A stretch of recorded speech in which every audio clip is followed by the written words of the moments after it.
The figure, all pulleys 1, 2, 3 are massless and all blocks are identical, each having mass small m. The system consists of infinite number of pulleys and blocks. Strings are light and inextensible and horizontal surfaces are smooth. Pulley 1 is moved to left with a constant acceleration of a. Find the acceleration of block connected with pulley 1. So we have to find the acceleration of this block. Assume the strings to remain horizontal. तो इसमें इसका acceleration पता करना है और इसके लिए मैं 3 मेथड्स यूज़ करूँगा. तो let us use the first method. तो पहला मेथड मैं यहाँ पे यूज़ कर रहा हूँ और जो मेथड 1 है that is based on the virtual work method. So it is virtual work method और जनरली इस मेथड का यूज़ कंस्ट्रेंट रिलेशंस निकालने के लिए किया जाता है. And what is virtual work method? तो वर्चुअल वर्क मेथड में जो इंटरनल टेंशन फोर्सेस हैं उनका जो वर्क डन है that work done is equated to zero, या उनका जो पावर डिलीवर्ड है power delivered is equated to zero. तो summation T dot V this should be equal to zero. तो इसमें T dot V is equal to zero ये करना होगा. और क्योंकि इसमें जितने भी एक्सेलरेशंस होंगे सभी के सभी एक्सेलरेशंस यहाँ पर in the same along the same line, कोई एंगल वगैरह यहाँ पे इन्वॉल्व नहीं हो रहा, ना कोई एंगल यहाँ पे चेंज हो रहा है. तो similar relation can be written for acceleration also. It is T dot A is also equal to zero. तो अब मैं यहाँ पे टेंशन्स अगर एज्यूम करूँ स्ट्रिंग्स के अंदर, तो अगर इस स्ट्रिंग में टेंशन टी है तो this is the same string, tension T हो जाएगा यहाँ पर भी. और सिंस पुल इज़ मासलेस तो इस पर नेट फोर्स ज़ीरो होगा. तो यहाँ पे जो टेंशन है वो टी/2, यहाँ पे टेंशन टी/2. ठीक है. इसी तरीके से for this pulley we can write यहाँ पे टेंशन टी/4 and in the similar way टी/8. तो इस तरीके का जो पैटर्न है दैट विल गो ऑन, चलता रहेगा इस तरीके का पैटर्न यहाँ पे. अब इसके बाद में यहाँ पर सपोज़ इनके एक्सेलरेशंस में एज्यूम कर लेता हूँ. तो इनके जो एक्सेलरेशंस हैं, तो जो भी इस ब्लॉक का एक्सेलरेशन है, तो इस ब्लॉक का एक्सेलरेशन लेट अस एज्यूम कि ये a1 है. सपोज़ इस ब्लॉक का एक्सेलरेशन मैंने एज्यूम कर लिया a2 है. सपोज़ इस ब्लॉक का मैंने एक्सेलरेशन एज्यूम कर लिया दिस इज़ a3. तो इस तरीके से सभी ब्लॉक्स के accelerations we can assume like this. अब यहाँ पे मैं इक्वेशन लिख रहा हूँ sigma T dot A is equal to zero. तो टेंशन का वर्क, तो टेंशन का जो वर्क है, जैसे अगर मैं देखूँ यहाँ पे तो इस पर मुझे नहीं लिखना पड़ेगा क्योंकि इस पर इधर और इधर मिलाकर के टेंशन का वर्क डन या जो टेंशन का जो भी टी डॉट ए है दैट विल बी ज़ीरो. तो इसको लिखने की ज़रूरत नहीं है. तो इस पुली के लिए भी हैव टू राइट, इसके लिए लिखना पड़ेगा क्योंकि इसमें दोनों टेंशन जो है टुवर्ड्स राइट होंगे. तो both the tensions will be towards right और इसमें tension will be towards left. तो इस पुली के ऊपर जो टेंशन फोर्स लग रहा है दैट इज़ लाइक दिस. इस ब्लॉक पे जो लग रहा है दैट इज़ लाइक दिस. इस ब्लॉक पे जो लग रहा है tension force that is like this. इस पे ऐसे लग रहा है, इस पे ऐसे लग रहा है. ठीक है. तो इस पुली पे टेंशन डॉट ए नेगेटिव होगा, इस पे टेंशन डॉट ए पॉजिटिव, इस पे tension dot A will be positive, इसका tension dot A will be positive. तो let us write all this terms. तो सभी के लिए मैं यहाँ पे इसको लिखता जा रहा हूँ. ठीक है. I am going to write this. तो सबसे पहले पुली के लिए मैंने यहाँ पे लिखा, तो पुली के लिए इट इज़ नेगेटिव. ठीक है. तो -2ta. इस ब्लॉक के लिए it is ta1. For this block this is t/2 a2.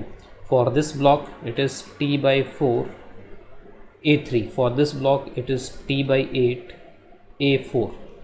And in this way all this terms are equal to zero. तो इसके बाद में यहाँ पे t सभी में कॉमन होगा और t कैंसिल हो जाएगा since this is equal to zero. तो t कॉमन लेकर t is cancelled in all the terms. तो जितने भी टर्म्स है सब में कैंसिल होगा, दैट विल बी -2a.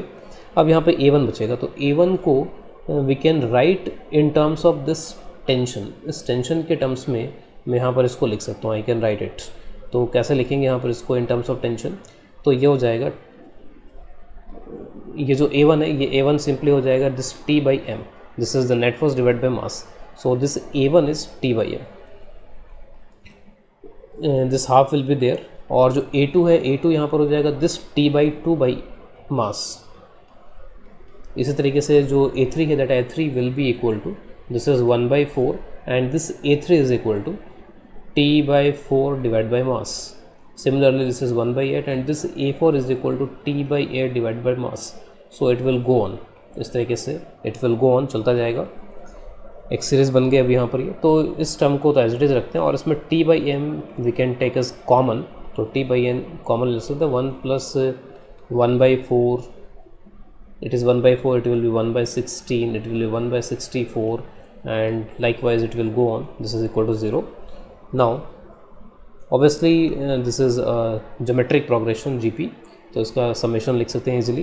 तो इस 2a को I am going to take it there, तो इसको मैं टूवर्ड्स राइट ले जाता हूँ, ठीक है। तो यहाँ पे ये बचेगा t by M, and this summation is a upon 1 minus r, and r is here 1/4, here it is 2a, it is t by m, this is 1 minus 1/4, this is 3/4, and it will be 4/3, so it is 4/3 2a, so this 2 and this is 2, so t is going to be 3a/2, so this is the value of tension। और एक बार अगर tension आ गया तो किसी का भी acceleration I can find, ठीक है।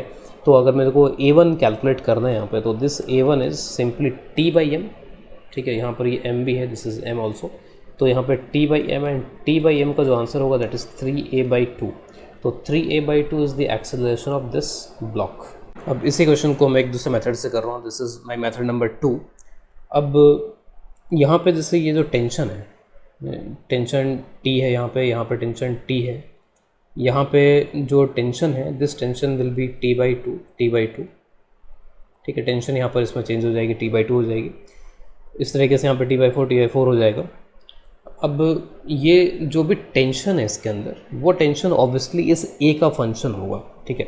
तो this T is obviously the function of A, और कोई एम जी वगैरह तो यहाँ पर है भी नहीं वैसे भी, because all the motion is taking place in the horizontal plane, तो सब कुछ हॉरिजॉन्टल में हो रहा है। तो this T is definitely the function of a, तो यहाँ पर मैं टी को लिख सकता हूँ। तो टी जब भी हम कैलकुलेट करेंगे तो टी में एक तो m इंटू ए का टर्म होगा, ठीक है, और अभी हमने फर्स्ट मेथड में कैलकुलेट भी किया था वैसे वहाँ पर टेंशन, तो t में there will be some m into a, और उसके बाद में हो सकता है कोई वहाँ पर एक न्यूमेरिकल फैक्टर हो, एक, ठीक है, तो एक न्यूमेरिकल फैक्टर हो सकता है, सपोज वो न्यूमेरिकल फैक्टर लैम्डा है, तो t is equal to some lambda times m into a, ठीक है। I can write like this. अब इसके बाद में मैं क्या करता हूँ कि अब मैं इसको देखता हूँ, इस ब्लॉक को, ठीक है, और सपोज़ ये जो पुली है, इस पुली का जो भी एक्सेलरेशन है, इस ब्लॉक का एक्सेलरेशन तो मैं अज्यूम कर लेता हूँ, let's say this is a1, ठीक है। इस पुली का एक्सेलरेशन सपोज़ मैं यहाँ पर इसको अज्यूम कर लेता हूँ a', तो a' is the acceleration of this pulley. तो जिस तरीके से हमने इस ब्लॉक के लिए इस पुली को देखा था, ठीक है, एग्जैक्टली वैसे सिस्टम यहाँ से भी स्टार्ट हो रहा है, ठीक है। यहाँ से ये जो पुली है ये a' से जा रही है, उसके बाद में इसी तरीके से ये ब्लॉक्स और ये सब इस तरीके से कनेक्टेड है। तो जैसा सिस्टम मेरे को यहाँ से देखने से लगता है, एग्जैक्टली वैसा सिस्टम अगर मैं यहाँ से देखना स्टार्ट करूँ और इधर की तरफ देखूँ मैं इस टुवर्ड्स राइट, तो वैसा ही सिस्टम नज़र आएगा, बस एक यूनिट नहीं रहेगी, तो एक सिंगल यूनिट नहीं रहेगी, और ये इनफाइनाइट सिस्टम है इधर की तरफ, ठीक है। तो एक सिंगल यूनिट नहीं रहेगी, तो इसका मतलब कोई खास फ़र्क नहीं पड़ेगा, और पैटर्न वैसा ही रहेगा जैसा पैटर्न यहाँ पर है, ठीक है। तो the pattern will be the same. तो यहाँ पर जो टेंशन, जैसे यहाँ पे जो टेंशन है उसको मैंने बोला कि it is some function of a, तो अगर मैं यहाँ से देखना स्टार्ट करूँ तो यहाँ से ये पुली a' से जा रही है, तो मैं बोलूँगा कि इसमें जो टेंशन है that tension will be the function of a', और ये एग्जैक्टली उसी तरीके का फंक्शन होगा जैसा फंक्शन यहाँ पर ये आ रहा है, ठीक है। The same numerical factor will be there, लेकिन अब ये a' के टर्म्स में होगा। तो अगर मैं ये टेंशन लिखूँ इसके अंदर, तो this tension is t/2 and this is some lambda times m into a', ठीक है, ये आ जाएगा। t की वैल्यू जो लैम्डा एम ए है वो इसको मैं यहाँ पे इसमें रख देता हूँ, ठीक है। तो ये हो जाएगा लैम्डा ma/2,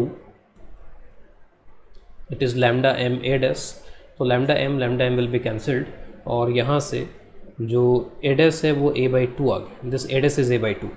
अब मैं क्या करता हूँ कि यहाँ पर ये फॉर दिस स्ट्रिंग, ये जो स्ट्रिंग यहाँ पर है, ये वाली जो स्ट्रिंग है, इस स्ट्रिंग के लिए मैं स्ट्रिंग कंस्ट्रेंट यूज़ करता हूँ। तो it is very simple thing, सभी को पता होता है यहाँ पर ये कि अगर ये पुली, अगर इसकी वेलोसिटी अगर vp है और इसके साथ अगर ये दो ब्लॉक्स कनेक्टेड हैं, suppose it is moving with velocity v1, it is moving with velocity v2, तो v1 plus v2/2 this is equal to vp, ठीक है, ये होता है। और वही चीज़ एक्सेलरेशन के लिए हो जाएगी यहाँ पर, a1 plus a2/2 is equal to vp, या v1 plus v2 is equal to twice vp भी वी कैन राइट। तो exactly the same thing I can write here also using constraint. तो कंस्ट्रेंट का अगर मैं यहाँ पे यूज़ करूँ तो this A is equal to this 2a is equal to a dash plus a1 and I have to find a1. So a1 is 2a minus a dash and a dash is what? A dash is a by 2.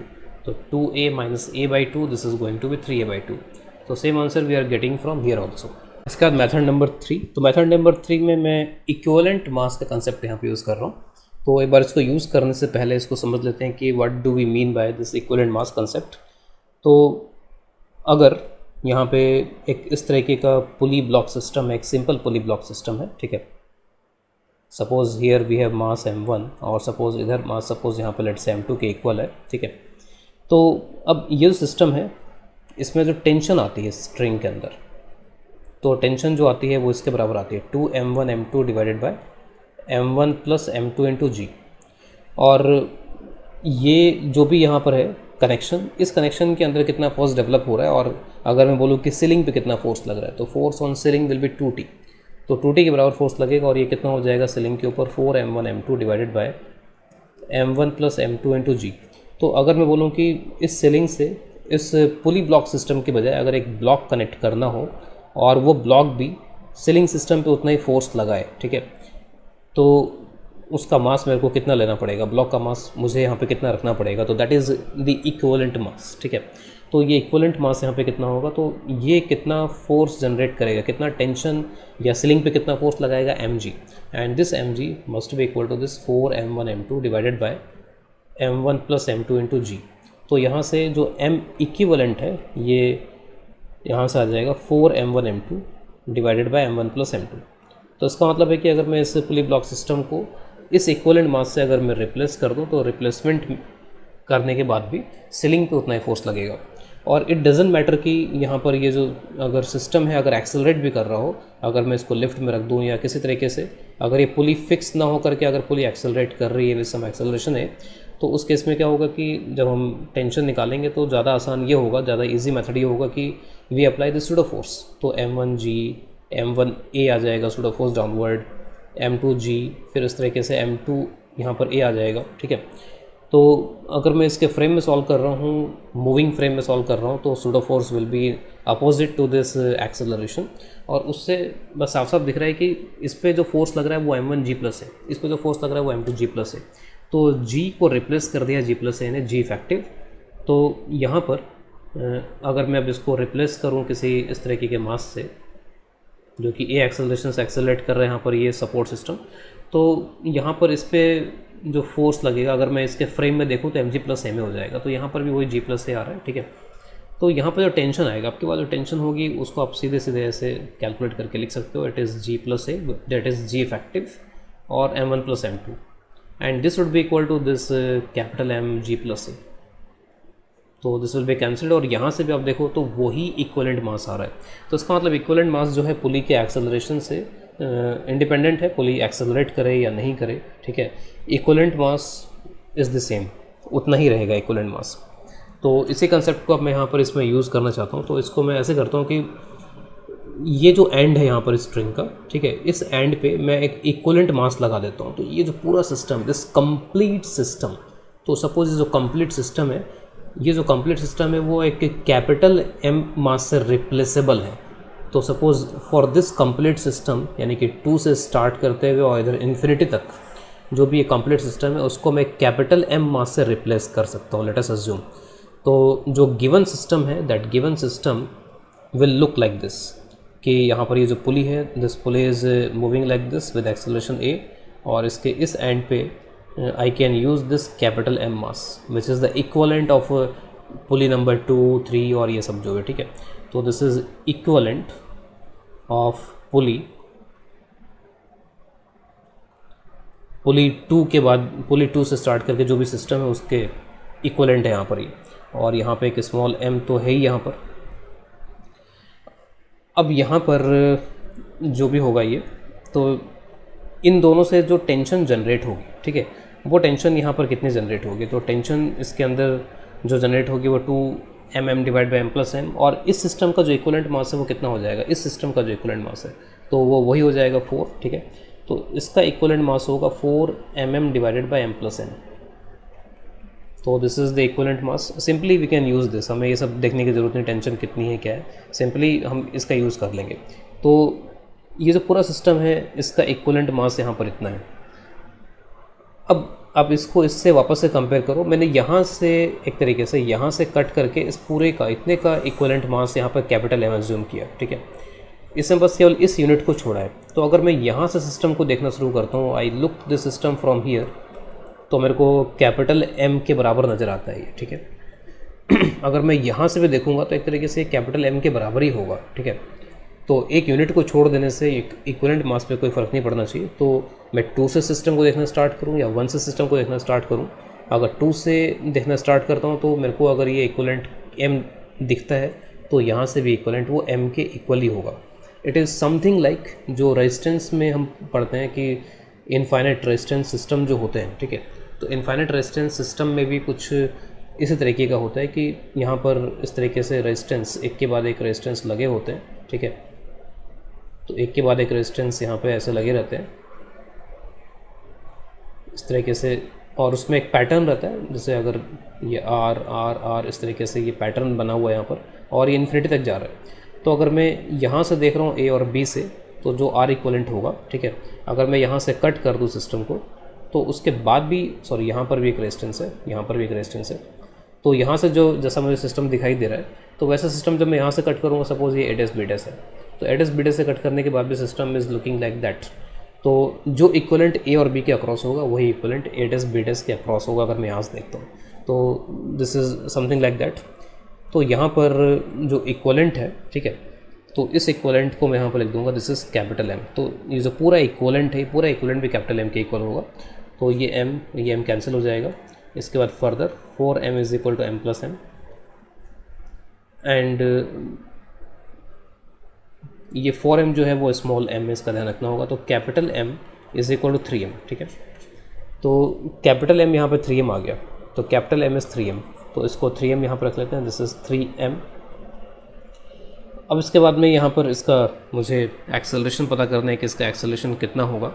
तो acceleration अब बड़े आसानी से आप पता कर सकते हो, आप सूडो फोर्स का यूज़ कर लो. ठीक है, तो अगर मैं सूडो फोर्स का यूज़ करूँ तो ईजिली पता कर सकता हूँ. तो अगर मैं इस पुली के फ्रेम में अगर देखता हूँ, तो इस पुली के फ्रेम में इन दोनों का एक्सेलरेशन, ठीक है, तो इस पर एक सूडो फोर्स लगेगा यहाँ पर 3ma, इस पर एक सूडो फोर्स लगेगा यहाँ पर ma के बराबर. ठीक है, तो पुली के रेस्पेक्ट में ये एडेस से इधर एक्सेलरेट कर रहा है और ये सपोज एडेस से इधर एक्सेलरेट कर रहा है.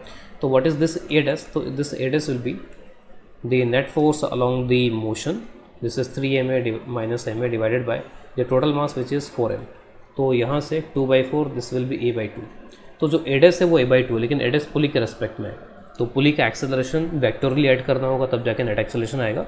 तो पुली का एक्सेलरेशन a टुवर्ड्स लेफ्ट है और एडेस जो इस ब्लॉक का है जिसका एक्सेलरेशन कैलकुलेट करना है वो भी टुवर्ड्स लेफ्ट है. तो net acceleration a1 will be equal to this a/2 plus a. So this is going to be 3a/2. So 3a/2 is the acceleration of this block.